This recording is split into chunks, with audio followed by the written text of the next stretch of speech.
Renungan Malam, God's Amazing Grace, atau Kasih Karunia Allah yang Mengagumkan, oleh Ellen G. White, tanggal 19 Januari 2026. Mari kita berdoa. Bapa kami yang di sorga, Allah pencipta langit dan bumi, laut beserta segala isinya. Satu-satunya Allah yang benar, yang kami sembah selalu melalui anak-Mu, Yesus Kristus. Kami bersyukur dan berterima kasih oleh sebab penyertaan dan perlindungan Bapa sepanjang hari dalam seluruh aktivitas dan pekerjaan kami. Pada malam ini kami akan mendengarkan firman-Mu. Mohon kehadiran Roh Yesus Kristus dalam hati kami, menuntun dan mengajari kami agar dapat mengerti dan menghidupkan setiap firman yang kami pelajari dan dengarkan. Besertalah dengan kami sepanjang malam ini, ya Bapa. Kami persembahkan doa ini di dalam nama Yesus yang adalah Tuhan dan Juru Selamat kami. Amin. Renungan malam ini akan dibacakan oleh Ibu Mary Rumengan. Kepada Ibu Mary, kami persilahkan. Terima kasih. Selamat malam bagi kita semua. Renungan malam kita pada hari ini, Senin 19 Januari 2026, dengan judul Mencakup seluruh dunia. Ayat inti terdapat dalam Mazmur 2 ayat 8. Mintalah kepadaku, maka bangsa-bangsa akan kuberikan kepadamu, menjadi milik pusakamu, dan ujung bumi menjadi kepunyaanmu. Ladang ialah dunia. Matius 13 ayat 38. Kita memahami lebih baik makna dari perkataan ini dibandingkan para rasul yang menerima amanat untuk memberitakan Injil. Seluruh dunia adalah ladang misi yang luas. Keadaan dunia yang mengerikan tampaknya menunjukkan bahwa kematian Kristus hampir sia-sia dan bahwa setan telah menang. Namun kita tidak tertipu. Meskipun tampaknya setan berjaya, Kristus tetap melanjutkan pekerjaannya di tempat kudus, surgawi, dan di bumi.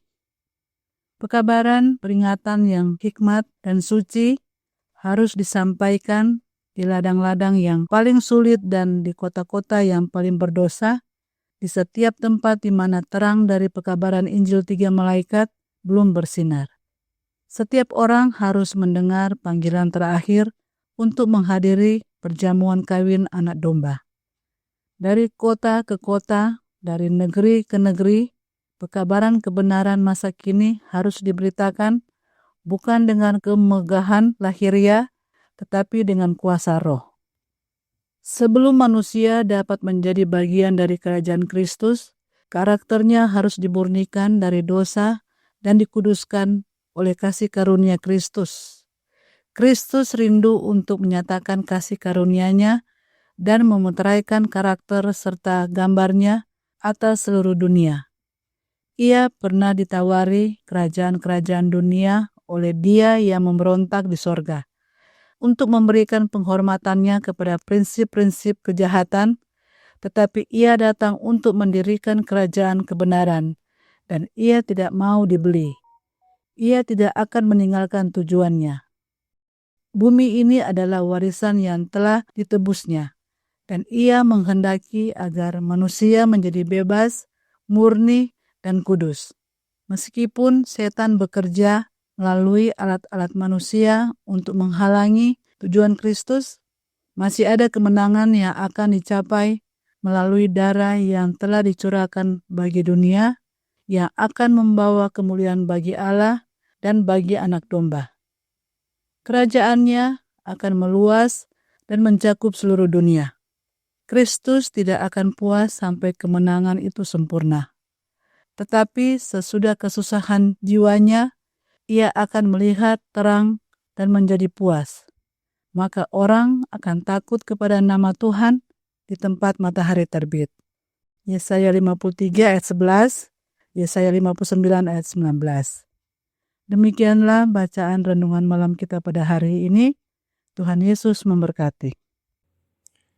Terima kasih atas penata layanan Ibu Mary. Tuhan Yesus memberkati. Saudara-saudari dalam Yesus Kristus. Roh Nubuat di dalam manuskrip 119 tahun 1902 paragraf 28 berkata, dunia adalah ladang pekerjaan kita dan kita harus menjangkau orang-orang di tempat mereka berada untuk menyampaikan pekabaran itu kepada mereka. Allah menghendaki agar para pekerjanya mengembangkan kemampuan dan kuasa yang telah Ia berikan. Tujuannya ialah agar mereka terus bertumbuh dalam kegunaan, senantiasa memperoleh kemampuan yang lebih besar untuk memenangkan jiwa-jiwa bagi Kristus. Pekabaran ini menggambarkan misi besar umat Allah untuk bangkit dan bekerja membawa Injil kekal kepada seluruh dunia. Setiap pengikut Kristus dipanggil menjadi bagian dari pekerjaan ini, menyampaikan terang kebenaran kepada semua orang, dimanapun mereka berada, dengan kuasa Roh Kudus dan kasih yang memancar dari hati yang telah ditebus. Keadaan dunia yang mengerikan tampaknya menunjukkan bahwa kematian Kristus hampir sia-sia dan bahwa setan telah menang. Namun, kita tidak tertipu. Meskipun tampaknya setan berjaya, Kristus tetap melanjutkan pekerjaannya di tempat kudus surgawi dan di bumi melalui umat-umat yang setia dan dipenuhi oleh Roh-Nya.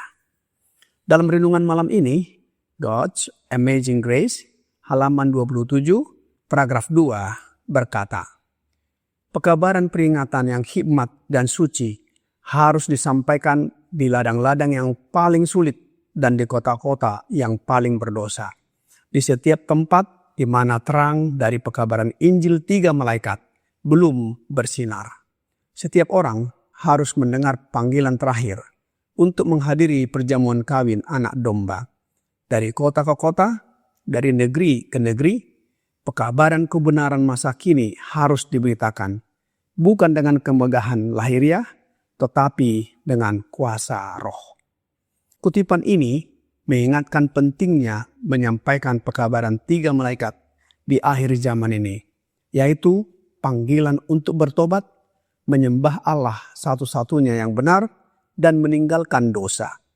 Pekabaran ini harus disampaikan dari kota ke kota, dari negeri ke negeri, bukan dengan kemegahan duniawi, tetapi dengan kuasa Roh Kudus. Setiap orang berhak mendengar undangan kasih Kristus sebelum Ia datang kembali. Apa yang dibutuhkan sekarang ini dalam pekerjaan pekabaran malaikat ketiga? Bila mana kita berbicara mengenai pekabaran malaikat ketiga, maka itu adalah urutan daripada malaikat pertama, kedua, dan juga ketiga. Artinya bahwa pekabaran ini adalah satu paket. Roh Nubuat di dalam manuskrip 119 tahun 1902 paragraf 34 berkata, pengaruh manusia yang disucikan oleh kasih Allah, itulah yang dibutuhkan sekarang dalam pekerjaan pekabaran malaikat ketiga. Kita tidak boleh tergoda untuk terlibat dalam urusan dunia yang menghalangi kita bekerja dengan sungguh-sungguh dan tanpa pamrih bagi jiwa-jiwa yang belum mengenal Kristus. Kita harus hidup seperti juru selamat hidup. Ia harus dinyatakan dalam roh kita, dalam perkataan, doa, dan perbuatan kita. Kita harus terikat tubuh, jiwa, dan roh dengan rencana besar kasih karunia-Nya. Karakter kita harus menjadi cerminan dari karakternya. Ketika umat Allah menunjukkan perhatian yang seharusnya terhadap pekerjaan penyelamatan jiwa dengan cerminan karakter Yesus, banyak jiwa berharga akan dibawa kepada pengenalan akan kebenaran dan bertobat. Talenta umat Allah digunakan dalam bidang pekerjaan di mana mereka dapat menjadi rekan sekerja dengan Yesus. Kehendak Kristus harus menjadi kehendak kita. Persatuan dengannya berarti kebebasan bertindak dalam pekerjaan yang untuknya Yesus telah menyerahkan hidupnya.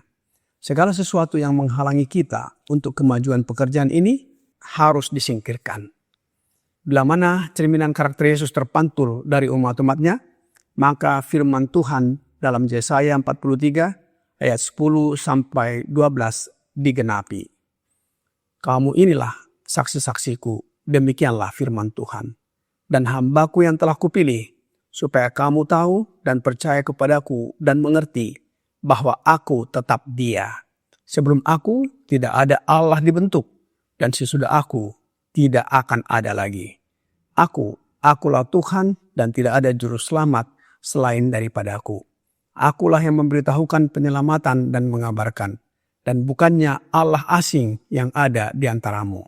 Kamulah saksi-saksiku, demikianlah firman Tuhan, dan akulah Allah.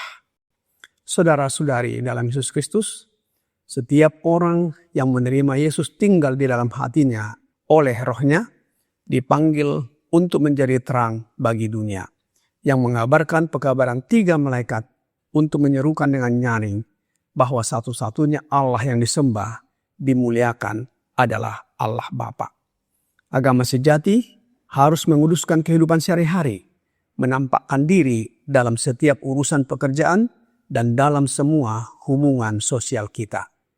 Jika kita ingin menuntun orang lain di jalan kebenaran, prinsip-prinsip kebenaran itu harus bersemayam terlebih dahulu di dalam hati kita sendiri, dan terang itu disampaikan ke dunia ini. Roh Nubuat di dalam buku The Desire of Ages, halaman 307, paragraf 1 berkata, karakter sejati tidak dibentuk dari luar dan dikenakan seperti pakaian. Ia terpancar dari dalam. Jika kita ingin menuntun orang lain di jalan kebenaran, prinsip-prinsip kebenaran itu harus bersemayam di dalam hati kita sendiri. Pengakuan iman kita mungkin menyatakan teori agama, tetapi kesalehan praktislah yang menegakkan firman kebenaran. Kehidupan yang konsisten, percakapan yang kudus, integritas yang teguh, semangat yang aktif dan murah hati, serta teladan yang saleh. Semua inilah saluran di mana terang Allah disampaikan kepada dunia. Saudara-saudari dalam Yesus Kristus, karakter sejati lahir dari hati yang dihidupi oleh prinsip kebenaran dan dinyatakan melalui iman yang praktis, integritas, kehidupan yang konsisten, serta teladan yang memancarkan terang Allah kepada dunia ini. Kiranya renungan malam ini membawa pembaharuan dan sukacita bagi kita. Tuhan Yesus memberkati. Mari kita berdoa. Bapa kami yang di sorga, terima kasih atas firman yang sudah kami dengarkan malam ini, yang mengajak kami untuk bangkit dan mengabarkan pekabaran 3 malaikat dan menyerukan ke dunia ini bahwa Engkau satu-satunya Allah yang benar, yang kami sembah dan muliakan, dan tidak ada Allah lain. Kami menjadi terang ke dunia yang gelap ini. Hanya dengan kuasa Roh-Mu melalui Yesus Kristuslah kami dapat melakukan pekerjaan ini. Oleh sebab itu ya Bapa, kami mohon karuniakan Roh Yesus Kristus dalam hati kami, agar kami menjadi rekan sekerja Yesus untuk menyampaikan pekabaran 3 malaikat kepada dunia ini. Biarlah karakter kami diubahkan menjadi serupa dengan karakter Yesus. Inilah kepastian bagi kami untuk dipersiapkan menyambut kedatangan Kristus yang kedua kali, dan kami dapat diangkat masuk ke dalam kerajaan sorga. Banyak dosa dan pelanggaran yang kami lakukan ya Bapa, mohon ampuni kami. Kami persembahkan doa ini hanya melalui Yesus Kristus yang adalah Tuhan dan Juru Selamat kami. Amin.